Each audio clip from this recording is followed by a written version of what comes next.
This video contains news and analysis related to a recent terror attack in Kashmir. The content may include sensitive visuals and discussions that could be distressing to some viewers. Viewer discretion is advised. We strongly condemn all forms of violence and terrorism. The purpose of the content is solely to inform and create awareness based on verified reports. আমি কিছুক্ষণ আগে বলছিলাম দীপ আমাদের দর্শকদের জন্য বলছিলাম দীপাঞ্জন বাবুকে বলছিলাম যে পিপিলিকার পাকা হয় মরিবার্তারে পাকিস্তানেরও তেমনই হয়েছে কিনা তার কারণ ঢাল নেই তরোয়াল নেই নিধিরাম সর্দার পাকিস্তান যুদ্ধের জিকির তোলার আগেই তাদের নিজেদের বায়ুসেনাতে ব্যাপক ক্ষয়ক্ষতির খবর মিলছে পাক বায়ুসেনায় ব্যাপক ক্ষয়ক্ষতির খবর আপনাদেরকে জানাবো সেই ক্ষতি সম্পর্কে বিস্তারিতভাবে পাক বায়ুসেনার মিসাইল লঞ্চ প্যাডটাই ক্ষতিগ্রস্ত হয়ে গিয়েছে যেখান থেকে মিসাইল লঞ্চ করা হয় সেই মিসাইল লঞ্চ প্যাডটাই ক্ষতিগ্রস্ত অর্থাৎ মিসাইল লঞ্চ করার মতো এই মুহূর্তে কোনো অবস্থা নেই পাক বায়ুসেনার বিস্তারিত জানবো আমাদের প্রতিনিধি সায়ন্তর কাছ থেকে দীপ ঠিক আছে যে কথা একটু আগে অনির্বাণ আমরা আলোচনা করছিলাম যে পাকিস্তানের 1 ডজন শহরের অন্তত 15টি জায়গায় ব্যাপক বিস্ফোরণ আর এবার সেই বিস্ফোরণ একেবারে পাক বায়ুসেনার অন্দরে গিয়ে আঘাত করলো কতটা ক্ষয়ক্ষতি হয়েছে জানবো সায়ন্ত আমাদের সঙ্গে রয়েছেন সায়ন্ত একদমই দেখো পাক বায়ুসেনার অন্যতম শক্তি ছিল HQ-9 এয়ার ডিফেন্স সিস্টেম যেটা তারা চীনের কাছ থেকে পেয়েছিল সেই মতো তারা আধুনিক যে লঞ্চ প্যাড অর্থাৎ মিসাইল উৎক্ষেপণের যে লঞ্চ প্যাড সেই লঞ্চ প্যাড বানিয়েছিল সেই সম্পূর্ণ ধ্বংস হয়ে গিয়েছে যেটা জানা যাচ্ছে যে ড্রোন যে হামলা হয়েছে বলে দাবি করছে পাক প্রশাসন সেই হামলায় সমস্ত লঞ্চ প্যাড HQ-9 যে এয়ার ডিফেন্স সিস্টেম সম্পূর্ণ ধ্বংস হয়ে গিয়েছে এবং এতে কিন্তু আরও বেশি সমস্যায় পড়ে গেল পাক বাহিনী কারণ তাদের কাছে এয়ার রিডার সিস্টেম বা এয়ার ডিফেন্স সিস্টেম পাক ভারতীয় বায়ুসেনাকে রুখতে এটাই কিন্তু অন্যতম শক্তি ছিল সেটাই যখন পুরো ধ্বংস হয়ে গিয়েছে তাহলে রাফাল সুখোইকে রুখবে কে এটাই কিন্তু এখন তাদের কাছে অন্যতম বড় প্রশ্ন যদিও অপারেশন যে সুন্দর সিঁদুর যেটা হয়েছে সেই অপারেশন সিঁদুরে কিন্তু তারা HQ-9 এই এয়ার ডিফেন্স সিস্টেম দিয়ে রুখতে পারেনি কিন্তু তাও তাদের কাছে অন্যতম ভরসার জায়গা ছিল সেটাই সম্পূর্ণ ধ্বংস শুধু ওই লঞ্চ প্যাডই নয় একাধিক মিসাইল উৎক্ষেপণকারী লঞ্চ প্যাড কিন্তু ইতিমধ্যে সম্পূর্ণ তছনছ হয়ে গিয়েছে বলে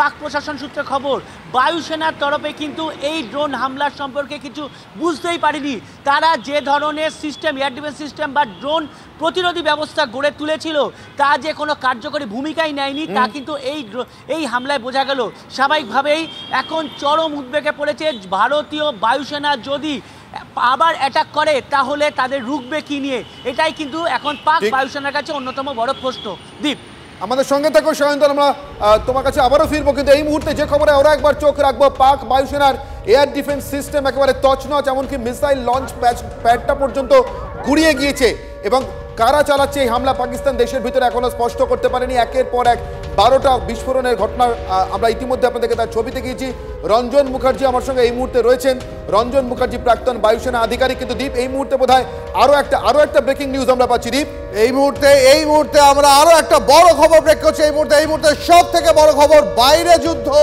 ভিতরে গৃহযুদ্ধ দেশের মধ্যেই আক্রান্ত পাকিস্তানের সেনা এই প্রথম দেশের ভিতরে ব্যাপক হামলার মুখে পাক সেনা ঘাঁটিগুলো আরো বিস্তারিত জানবো কথা বলবো সিজারের সঙ্গে আমাদের সঙ্গে রয়েছেন সরাসরি সিজার দেখো এই ঘটনাক্রম যদি দেখা যায় গতকাল রাত আমরা প্রথম দেখলাম শিয়ালকোটে হঠাৎ করেই পাকিস্তানের যে এয়ার ডিফেন্স সিস্টেম সেখানে সাইরেন বেজে উঠলো এয়ার রেডের সাইরেন বেজে উঠলো আতঙ্কিত মানুষ বাইরে বেরিয়ে পড়লেন এবং দেখা গেল যে একের পর এক বিস্ফোরণের ঘটনা ঘটছে আজকে সকাল থেকে আমরা দেখলাম লাহোরে পরপর বিস্ফোরণ সকাল হতে 9টার আগেই পরপর বিস্ফোরণ এবং বিস্ফোরণ কোথায় ঘটলো পাক যে সামরিক বিমানবন্দর এবং পাক সেনা ছাউনির আশেপাশে বিস্ফোরণ ঘটলো এবং তারপরেই ধারাবাহিক বিস্ফোরণের মতো যে বিস্ফোরণ এর আগে পাক মদতে ভারতের বিভিন্ন শহরে বিভিন্ন সন্ত্রাসবাদী গোষ্ঠী করেছে ঠিক সেই রকমই ভারত পাকিস্তানের বিভিন্ন বড় শহর এবং একটা অ্যাক্সিস মেনটেন করে দক্ষিণে যদি করাচি হয় ওপরে রাওয়ালপিন্ডি পর্যন্ত অর্থাৎ উত্তর থেকে দক্ষিণ পর্যন্ত একটা অ্যাক্সিস ধরে পরপর বিভিন্ন শহরে এই বিস্ফোরণ ঘটলো পাকিস্তান দাবি করলো এগুলো ড্রোন হামলা হয়েছে এবং তারা ভারতের দিকে ভারতকে অভিযুক্ত করছে কিন্তু এখন পর্যন্ত তাদের কাছে এমন কোনো স্পষ্ট প্রমাণ নেই যেখান থেকে তারা ভারতকে অভিযুক্ত করতে পারে এবং সেই জায়গায় দাঁড়িয়ে প্রশ্ন উঠছে এই ভুতুড়ে বিস্ফোরণগুলো কারা ঘটাচ্ছে ড্রোন হামলাও যদি হয়ে থাকে তাহলে এই ড্রোন হামলা কারা ঘটাচ্ছে এবং যেখানে এই ড্রোন হামলার লক্ষ্য কিন্তু খুব স্পষ্ট পাকিস্তানের সেনা ছাউনি যে শহরগুলোতে রয়েছে সেগুলোতে হচ্ছে সেনা ছাউনি আশেপাশের জায়গাগুলোতে সেই হামলা হচ্ছে। এবং সব থেকে বড় কথা, রাওয়ালপিন্ডির মতো ফর্টিফাইড সিটি, যেটা ক্যান্টনমেন্ট সিটি হিসেবে পরিচিত, সেখানে পরপর বিস্ফোরণ ঘটলো। এবং প্রথম মিলিটারি অ্যাসেটের ওপর, সাম্প্রতিক অতীতে এই প্রথম পাকিস্তানের মিলিটারি অ্যাসেটের ওপর ঘরের মাটিতে এই বিস্ফোরণগুলো ঘটছে।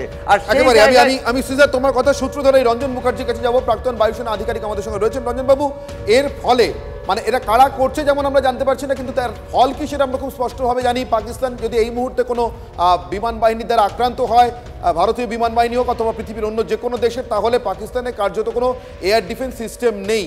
পাকিস্তানের ভিতরে কি এমন শক্তি বা কোন এমন শক্তি থাকতে পারে বা কোন কোন শক্তি থাকতে পারে যারা নিজের দেশের এয়ার ডিফেন্স সিস্টেম নষ্ট করে দিতে চায়? পাকিস্তান কি আরো বড় ভাঙনের মুখে বলে মনে হচ্ছে রঞ্জন বাবু? একদম। আমি এটা কালকেও অন্য একটা চ্যানেলে বলেছি যে আমি এটা ভবিষ্যৎবাণী করছি না, কিন্তু আমার দৃঢ় বিশ্বাস যে আগামীকালে পাকিস্তান বলে কোনো একটা দেশ আমাদের এই ভূগোলের মানচিত্রে থাকবে না। পাকিস্তান মোটামুটি 4 থেকে 5টা টুকরোয় বিভক্ত হয়ে যাবে। এর মেন কারণটা হচ্ছে যে আমাদের যে পাকিস্তান আর্মি আছে তাদের আতঙ্ক এতটা যে, এবং নিজেদের লোকেদের প্রতি পাকিস্তান আর্মি জানেন 95% হচ্ছে পাঞ্জাবি ডমিনেটেড, এবং তারা আমি রঞ্জন বাবু আপনাকে একটু থামাচ্ছি আপনার কাছে ফিরবো। এই মুহূর্তে সব থেকে বড় খবর, পাকিস্তানে এবার 12টার কথা আমরা বলছিলাম, 12টা বিস্ফোরণ, 50টা ড্রোন অ্যাটাক একসঙ্গে পাকিস্তানে। দ্বীপ, দেখো এই মুহূর্তে সব থেকে যে বড় খবর, পাক সেনার ঘাঁটিগুলো একেবারে টার্গেট করে করে ড্রোন হামলা চলছে। স্বল্প পাল্লার মিসাইল এবং শক্তিশালী বোমা বিস্ফোরণে এই মুহূর্তে পাক সেনা ঘাঁটিগুলো এক এক করে কেঁপে উঠছে। পাকিস্তানে আমরা এতক্ষণ জানতে পারছিলাম 1 ডজন, 15টা, 20টা, এবার খবর পাওয়া যাচ্ছে অন্তত 50টা ড্রোন হামলা হয়েছে। স্বল্প পাল্লার মিসাইল এবং শক্তিশালী বোমা বিস্ফোরণ ঘটছে একেবারে পাক সেনা ঘাঁটিগুলোর কাছে। সায়ন্ত আমাদের সঙ্গে রয়েছে, আরেকবার চলে যাব। সায়ন্ত, পাক সেনা ঘাঁটিগুলোকে যেভাবে টার্গেট করে একের পর এক ড্রোন হামলা হচ্ছে, একটু আগে পাক সেনাকর্তারা হুঁশিয়ারি দিচ্ছিলেন 1 থেকে 2 দিনের মধ্যে তারা ভারতকে পাল্টা হামলা চালাবেন।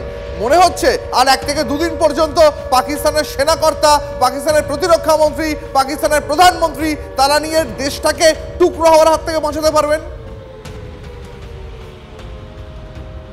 দেখো দি, তোমার এই বক্তব্যের আগে একটা বিষয় বলে রাখি। কয়েকদিন আগে পেহেলগাঁও যখন ঘটনা ঘটলো, তারপর যখন সীমান্ত পরিস্থিতি উত্তপ্ত হয়ে ওঠে, তখন পাক সেনাদেরই অভ্যন্তরীণ রিপোর্টে উঠে এসেছিল যে পাক সেনা যদি যুদ্ধে নামে 4 দিনের বেশি তাদের কাছে যুদ্ধের রসদ নেই। এই অবস্থায় দাঁড়িয়ে যে রসদগুলো ছিল সেগুলো বিস্ফোরণে ধ্বংস হচ্ছে, তাহলে তারা কোন রসদ নিয়ে লড়বে? স্বাভাবিকভাবে এটা তো প্রশ্ন উঠবেই। আর এই অবস্থায় তারা কিন্তু হুঁশিয়ারি দিয়েই যাচ্ছেন। গতকাল দেখা গিয়েছে পাক প্রধানমন্ত্রী শাহবাজ শরীফ তিনি রীতিমতো হুঁশিয়ার করছেন ভারতকে যে তাদের 1 বিন্দু ছাড়া হবে না, কিন্তু ছাড়ার জন্য লড়াই করতে হবে।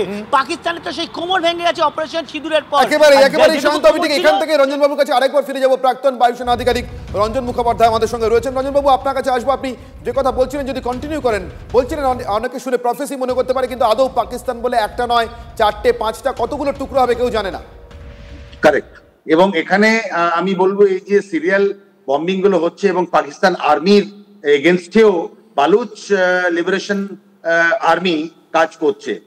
তবে এই যে ড্রোনের ব্যাপারটা, এটা আপনাকে বলে দিই, এটা কিছু বছর আগে এই ড্রোনগুলোকে বলা হয় লয়টারিং মিউনিশনস, এবং এটা ইসরায়েলের একটা টেকনোলজি এবং আমাদের ব্যাঙ্গালোরের একটা ফার্মের টেকনোলজিতে জয়েন্ট ভেঞ্চার করে এই ড্রোনগুলো আমরা বানাই, যেগুলো রেঞ্জ 1000 থেকে 1500 কিলোমিটার, এবং এটা আমরা কোথাও বসেও সেটা লঞ্চ করে দিতে পারি। এটা সিরিয়াল একটা জিনিস হচ্ছে, তাতে পাকিস্তান প্যানিকে এসে যায়। তবে আমি আর একটা কথা বলবো যে পাকিস্তান আমাদের সঙ্গে কম্পারিজনে ইঁদুর, তো ইঁদুরের সঙ্গে বেশি কম্পারিজন করা উচিত নয়। ঠিকই। রঞ্জন বাবু, এখানে আমি একটা বিষয়টা আপনার কাছ থেকে বুঝে নিতে চাইবো। এই মুহূর্তে আরেকটা বড় খবর এই মুহূর্তে অকেজো পাকিস্তানকে দেওয়া চীনের এয়ার ডিফেন্স সিস্টেম। পাকিস্তানকে দেওয়া চীনের এয়ার ডিফেন্স সিস্টেমটা, অর্থাৎ যদি কোনোভাবে আকাশপথে বিমান হানা হয় এবং তাতে যদি পাকিস্তান আক্রান্ত হয়, তাহলে নিজেকে যেভাবে প্রতিরক্ষা করবে, নিজেকে যেভাবে সুরক্ষিত রাখবে, তার জন্য প্রত্যেকটা দেশের কাছে এমন সুরক্ষা ব্যবস্থা থাকে। কিন্তু পাকিস্তানকে দেওয়া সেই সুরক্ষা ব্যবস্থাটা ছিল চীনের, সেই ব্যবস্থাটা পুরো ভেঙে পড়েছে, একেবারে অচল হয়ে পড়েছে চীনের দেওয়া এয়ার ডিফেন্স সিস্টেম। আমি রঞ্জনবাবু এখান থেকে জিজ্ঞাসা করতে চাইবো, আপনি যেমনটা বলছিলেন নিতান্তই ইঁদুর, কিন্তু ইঁদুরকে পাম্প দিয়ে যারা বাঘ বানানোর চেষ্টা করছিল আমাদের আশপাশে আরো 2-1জন প্রতিবেশী, তার মধ্যে এক প্রতিবেশী চীন, যার পাকিস্তান প্রীতির কথা আমরা সবাই জানি, তার এয়ার ডিফেন্স সিস্টেমের জন্য খুব ভালো বিজ্ঞাপন হলো এটা।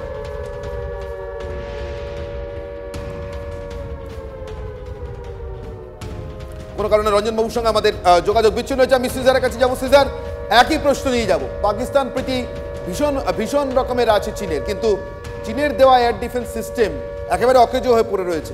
চীনের জন্য কি খুব ভালো বিজ্ঞাপন হলো?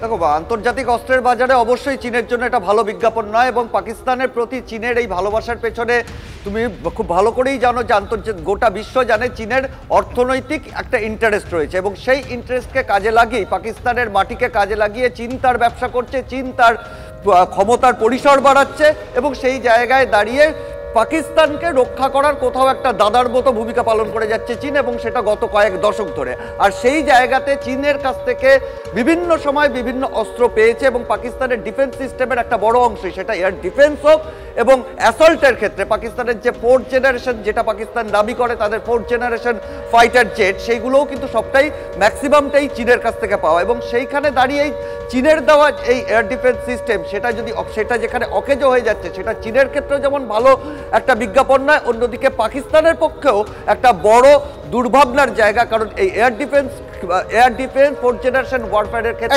একেবারে সঙ্গে থাকো সিজার। কিন্তু এই মুহূর্তে দ্বীপের কাছে, আমার সহকর্মী দ্বীপের কাছে আরো একটা বড় ব্রেকিং আছে। দ্বীপ, দেখো এই মুহূর্তে যেমনটা আমরা একটু আগে জানাচ্ছিলাম, অন্তত 50টা ড্রোন হামলায় তছনছ গোটা পাকিস্তান।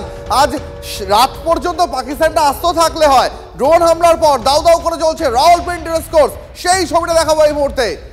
50টা ড্রোন হামলায় কার্যত তছনছ গোটা পাকিস্তান। ড্রোন হামলার পর দাউ দাউ করে চলছে রাওয়ালপিন্ডি রেসকোর্স। দেখুন সেই ছবি এই মুহূর্তে। দ্বীপ, গোটা এশিয়াতে, শুধু দক্ষিণ এশিয়া না, গোটা এশিয়াতে প্রাচীনতম এবং খুব ল্যাভিশ রেস কোর্সগুলোর মধ্যে একটা এই রাওয়ালপিন্ডি রেস কোর্স, এবং সেই রেস কোর্সটা এই মুহূর্তে দাউ দাউ করে জ্বলছে। দ্বীপ, আমরা সেই ছবিটা দেখাচ্ছি, আমাদের দর্শকরা দেখতে পাচ্ছেন TV9 এর Bangla exclusive. Rawalpindi race course জ্বলছে, এটা দেখে আর বোঝার উপায় নেই যেটা রাওয়ালপিন্ডি রেস কোর্স। এক সময় যখন ভারত এবং পাকিস্তান অবিভক্ত ছিল, যখন এই গোটা উপমহাদেশে রাজত্ব করতো ইংরেজরা, তখন ইংরেজ সাহেবদের বড় আমোদ এবং বিলাসের জায়গা ছিল এই রাওয়ালপিন্ডি রেসকোর্স। ঠিক আমাদের কলকাতা রেসকোর্সের মতোই দ্বীপ, এবং রাওয়ালপিন্ডি রেসকোর্স একটা অ্যারিস্টোক্রেসি, একটা বিলাস, একটা আভিজাত্যের বিষয়। তার আশেপাশে এই মুহূর্তে এমন কোনো চিহ্ন অবশিষ্ট নেই যা দেখলে এটাকে ওদের দেশের লোকের ভাষায় বড় আদর করে ডাকা পিন্ডি রেসকোর্স বা রাওয়ালপিন্ডি রেসকোর্স বলে মনে হয়। এই মুহূর্তে যে ছবি দেখাচ্ছি আমরা আপনাদের, রাওয়ালপিন্ডি রেসকোর্স দাউ দাউ করে চলছে। আমাদের সহকর্মী সায়ন্ত আমাদের সঙ্গে রয়েছেন। সায়ন্ত, আমরা দেখতে পাচ্ছি 50টা ড্রোন হামলা এই মুহূর্তে তছনছ প্রায় গোটা পাকিস্তান। বড় বড় শহরগুলোতে দাউ দাউ করে আগুন জ্বলছে।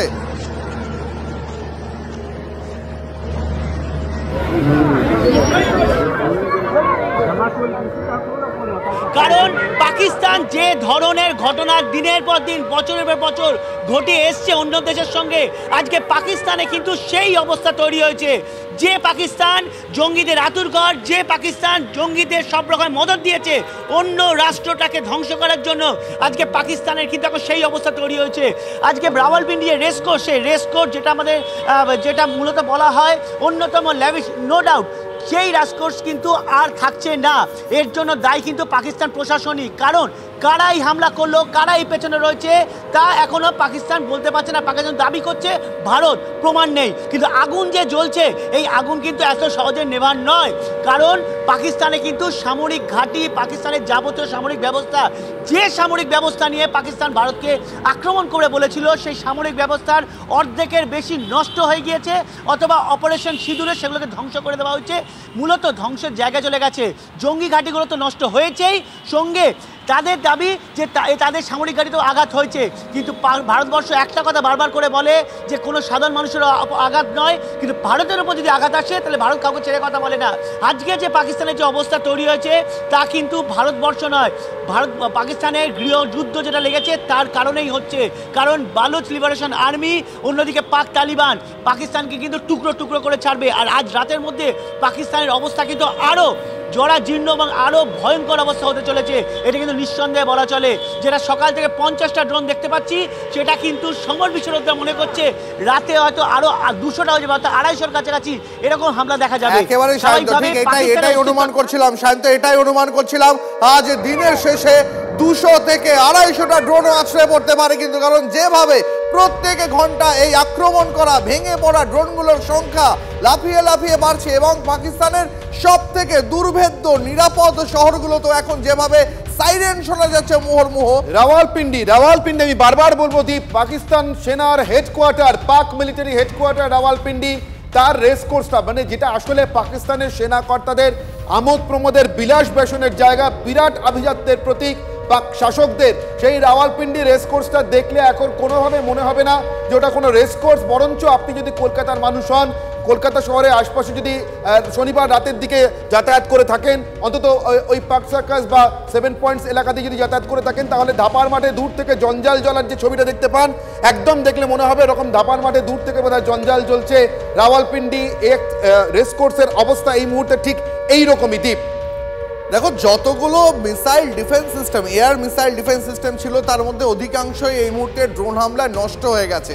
তার মানে যে ড্রোনগুলো এখনো লাগাতার পাকিস্তানের দিকে এগিয়ে যাচ্ছে, আছড়ে পড়ছে, সেগুলোকে আটকানোর মতন কোনো ডিফেন্স সিস্টেম আছে হয়তো, কিন্তু তার সংখ্যা ক্রমশ এত কমছে যে আর কিছুক্ষণের মধ্যে, একটু আগে আমরা ছবি দেখাচ্ছিলাম পাকিস্তানের মিসাইল ডিফেন্স সিস্টেম এলো পাথারি গুলি চালানোর চেষ্টা করছে যে ড্রোনগুলো তাদের দিকে ধেয়ে আসছে নামানোর জন্য, কারণ তাদের কাছে এই মুহূর্তে চীনের দেওয়া যে এয়ার ডিফেন্স মিসাইল সিস্টেম সেটা কার্যত অকেজো হয়ে পড়ে রয়েছে, যার ফলে এক এক করে ড্রোন আরো বেশি সংখ্যা এই মুহূর্তে পাকিস্তানে আছড়ে পড়ছে।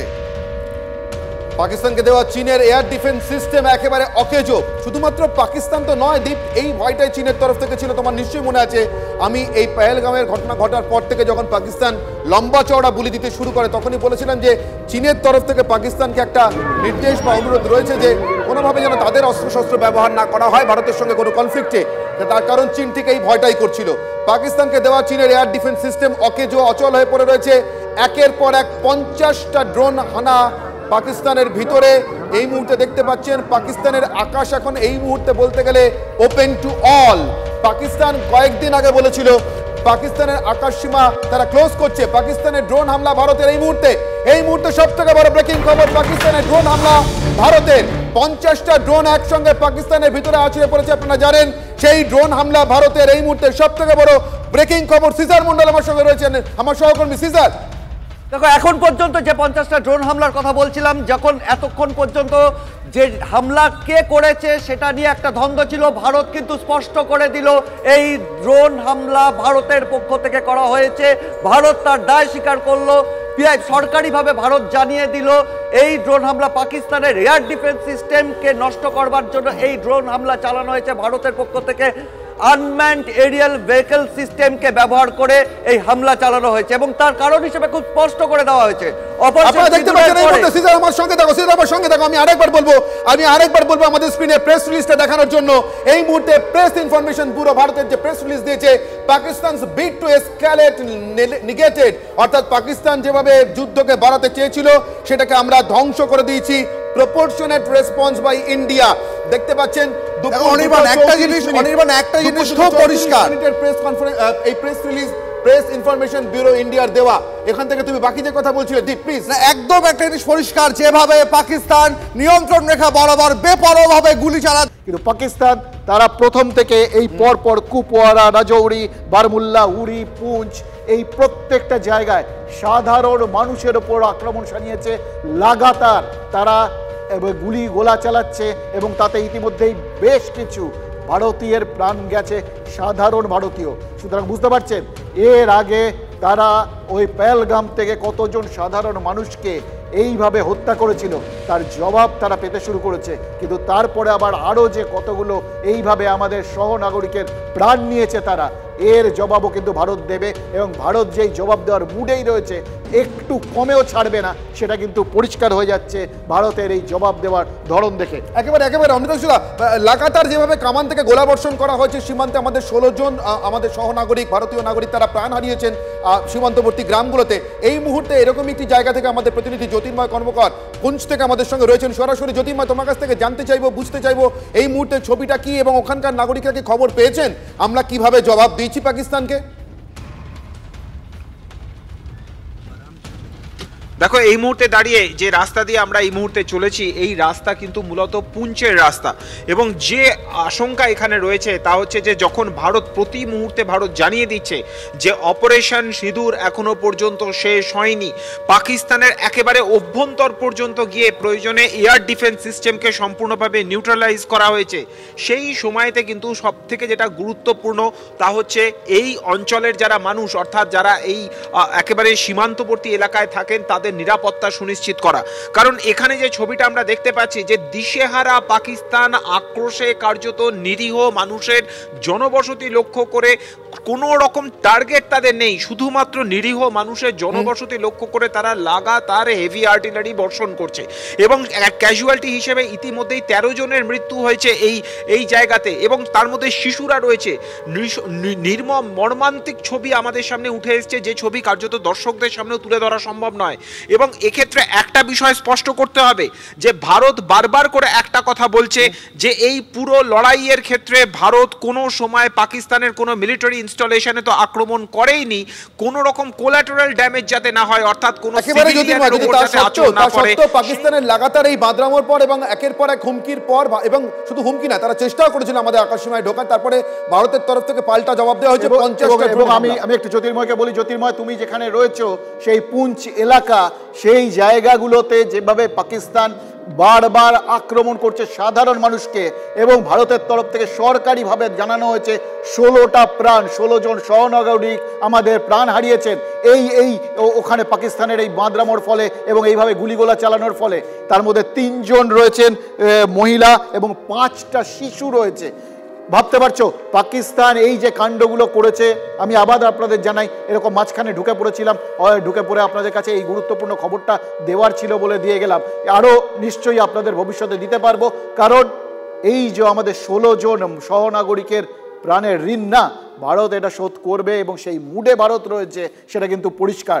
সুতরাং নিশ্চিন্তে থাকুন, ভারতের একটা প্রাণের মূল্য ভারত নিয়ে ছাড়বে।